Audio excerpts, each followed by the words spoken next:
আসসালামু আলাইকুম। ৪৯ বলে ১১৫ রান করেছেন কুইন্টন ডি কক। ওয়েস্ট ইন্ডিজের এগেইনস্টে ১০টা ছক্কা মেরেছেন। রিটায়ারমেন্টের থেকে প্রত্যাবর্তনের পর আরও ধারালো ব্যাটিং তিনি করছেন। কুইন্টন ডি ককের ব্যাটিং নিয়ে অ্যানালাইসিস করতে চাইলে সবচাইতে বেশি যে বিষয়টা বলা হয় সেটা হচ্ছে তার ব্যাট সুইংয়ের জায়গাটা।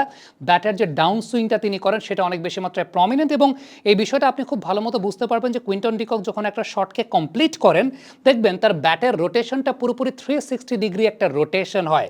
এই যে 360 ডিগ্রি রোটেশনটা হয় তার পেছনে অন্যতম বড় কারণটা হচ্ছে কুইন্টন ডি ককের ক্ষেত্রে একটা বিষয় পরিপূর্ণভাবে দেখবেন, প্রত্যেকটা বল মোকাবেলা করার সময় বোলার যখন বলটাকে ছেড়ে দিয়েছেন ওই সময়টায় তার ব্যাটটা থাকে ল্যাটেরাল ব্যাটিং ব্যাকলিফট টেকনিকে, অর্থাৎ তার ব্যাটটা থাকে সাইডওয়েজ। আপনি খেয়াল করে দেখবেন প্রত্যেকটা ক্ষেত্রে কি তিনি পেস বোলারদেরকে ফেস করছেন, কি তিনি স্পিনারদেরকে ফেস করছেন। যখনই একজন বোলার তার বলটাকে ছেড়েছেন, আফটার রিলিজিং দ্য বল, তার ব্যাট অলওয়েজ এলবিবিটি টেকনিকে রয়েছে, অর্থাৎ এলবিবিটি অবস্থায় রয়েছে এবং একটু লো ডাউন অবস্থায় রয়েছে। লো ডাউন এবং এলবিবিটি টেকনিকে রয়েছে। আমরা কদিন আগে জো রুটের এই বিষয়টা নিয়ে আপনাদের সঙ্গে আলোচনা করেছিলাম, এবং মডার্ন এরার ব্যাটাররা অনেক বেশি মাত্রায় এই এলবিবিটি টেকনিকটা মেনটেন করে ব্যাটিং করছেন। বিশেষ করে একটু শর্টার ফরম্যাট অফ দ্য গেমের জন্য কিন্তু এই টাইপের টেকনিক অনেক বেশি মাত্রায় ইম্পর্টেন্ট। কুইন্টন ডি ককের মতো ব্যাটার যাদের ব্যাট সুইংটা অনেক বেশি মাত্রায় প্রমিনেন্ট হয়, এই ব্যাট সুইংটা প্রমিনেন্ট করার জন্য, সাইডওয়েজ শট খেলার জন্য এই টাইপের টেকনিকটা আসলে খুব ইম্পর্টেন্ট। এখন একটু ব্রেকডাউন করার চেষ্টা করি কেন এই টাইপের টেকনিকটা আসলে ব্যাট সুইংয়ের জন্য অনেক বেশি মাত্রায় প্রমিনেন্ট।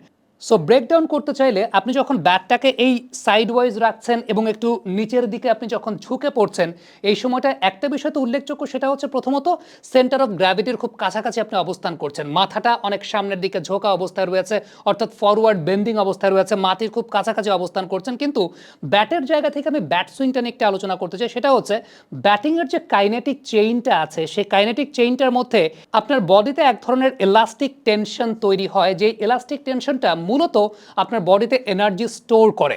এবং খুব সাধারণভাবে যদি আমি আপনাকে এক্সাম্পল দিয়ে বোঝাই, তাহলে যে কোনো একটা রাবার ব্যান্ডকে যদি আপনি এরকমভাবে টানেন, অর্থাৎ স্ট্রেচ করেন, এক ধরনের একটা এলাস্টিক টেনশন তৈরি হচ্ছে, এনার্জিটা স্টোর হচ্ছে, ছেড়ে দিলে খুব দ্রুত গতিতে সেটা চলে যায় না।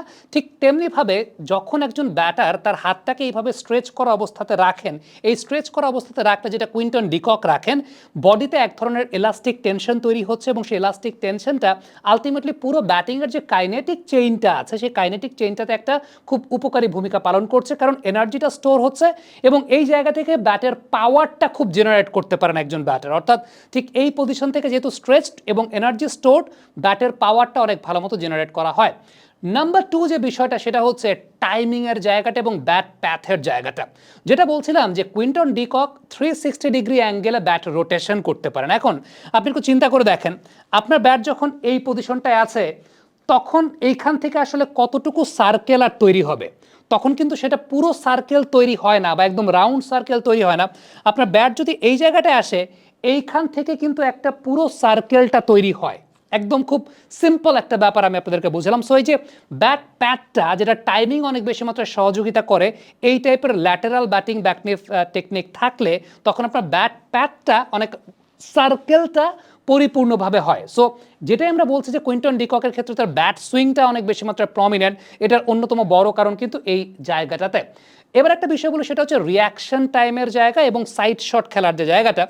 আপনি ব্যাটটাকে যখন এই জায়গাটা রাখছেন, আপনি প্রপার রিয়াকশন টাইমটা পাচ্ছেন এই কারণে, কারণ যখনই আপনি নর্মালি খেয়াল করে দেখবেন যে আপনি যখন এইভাবে দাঁড়াচ্ছেন, আপনি কিন্তু হেড পজিশনটা it's not bound to go forward, but যখনই ব্যাটটা এইখানে আনছেন আপনার মাথাটা কিন্তু অলরেডি এইখানে যেতে বাধ্য। মানে আপনি নর্মালি একদম নর্মাল স্বাভাবিকভাবে একজন মানুষ যখন এরকমভাবে আছেন আর যখন এইখানে হাতটা রাখছেন তখন অলরেডি নিচে নেমে যেতে বাধ্য।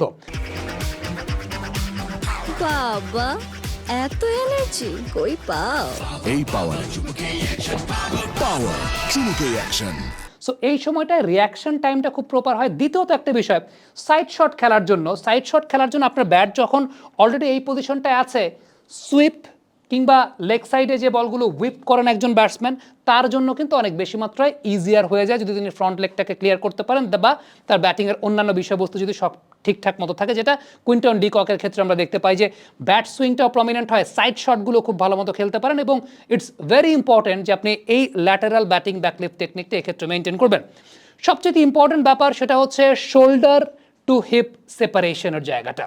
এই জায়গাটায় যে আলটিমেটলি রোটেশনাল টর্কটা, ব্যাটিং তো দিন শেষে একটা রোটেশনাল টর্ক। আপনি একটু চিন্তা করে দেখেন, আপনি যখন খেলছেন, আপনি যখন এদিকে শর্ট খেলছেন, আপনার শোল্ডার থেকে আপনার হিপে এক ধরনের একটা রোটেশনাল টর্ক তৈরি হতে হয়, এবং এই টাইপের ব্যাকলিফট থাকার কারণে যে বিষয়টা ঘটে, শোল্ডার টু হিপ সেপারেশনটা খুব ভালো মতো হয়।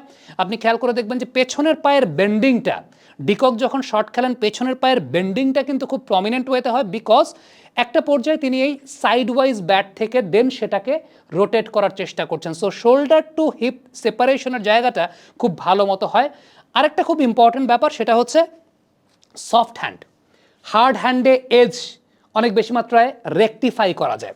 আপনি একটু চিন্তা করে দেখেন, সেটা হচ্ছে আপনি যখন এই পজিশন থেকে এই পজিশনে আসছেন, এই সময়টাতে আপনার বটম হ্যান্ড কিন্তু আলটিমেটলি সফট হ্যান্ডে পুশ করতে পারে বল, অর্থাৎ আপনি নর্মালি ফিল করে দেখবেন যে এই জায়গাটা যখন আসছে, এই জায়গাটা একটা সফটনেস অবশ্যই ক্রিয়েট হয়, এবং ওই যেটা বলি যে হাত যখন শক্ত হয়ে যায় তখন এজ হওয়ার সম্ভাবনা থাকে। সো হাত যখন সফট থাকে তখন আপনি আপনার মতো করে শট খেলতে পারেন, এবং একটু যে উইকেটগুলো আছে একটু ফাস্ট উইকেট, সেই ফাস্ট উইকেটগুলোতে যখন সফট হ্যান্ডে পুশ করতে হয় সেই কাজগুলো আপনি ঠিকঠাক মতো করতে পারেন, যেটা কুইন্টন ডি ককের ক্ষেত্রে আমরা দেখি যে তিনি খুব ভালো মতো করতে পারেন। সো এন্টায়ারলি আপনি যদি চিন্তা করে দেখেন যে এই কাইনেটিক চেইনটা, ব্যাটিংয়ের কাইনেটিক চেইনটাকে অনেক বেশি মাত্রায় হেল্প করে যখন তিনি এই এলবিবিটি টেকনিকে তিনি ব্যাটটাকে রাখেন, এবং প্রত্যেকটা ক্ষেত্রে প্রত্যেকটা বল যখন পিচ করছে ওই সময়টাই খেয়াল করে দেখবেন যে ব্যাটটা কিন্তু নিচ থেকে তারপর আবার উপরের দিকে উঠছে, একটা মোমেন্টাম জেনারেট করে উপর দিকে উঠছে, যেটা কুইন্টন ডি ককের জন্য বা তার ব্যাটিংয়ের ক্ষেত্রে সবচাইতে ইম্পর্টেন্ট ব্যাপার। এবং আরেকটা বিষয় সেটা হচ্ছে যে আমরা আরেকটা অ্যানালাইসিস করতে চাই, সেটা হচ্ছে রিকলটন যখন তিনি ব্যাটিং করেন, খেয়াল করে দেখবেন মনে হয় যে কুইন্টন ডি ককই ব্যাটিং করছেন। রিকলটন এবং কুইন্টন ডি কক, তাদের একটা অ্যানালাইসিস নিয়ে ফিরব অনফিল্ডের পর্দায়। সে পর্যন্ত আশা করছি সবাই ভালো থাকবেন। এই ভিডিও নিয়ে আপনাদের কোনো মন্তব্য মতামত থাকলে লিখে পাঠাবেন। Thank you.